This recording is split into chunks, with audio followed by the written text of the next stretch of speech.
How to log into Virtualizor control panel. You will receive a welcome email from your VPS provider where you can find a VPS login URL, username, and password. Enter the URL in the address bar of your browser and open it. To log into Virtualizor control panel, enter the given username, which is your email address, and then the password.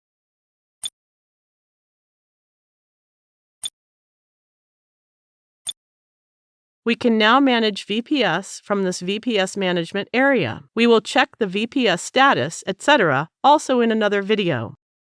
Thank you for watching.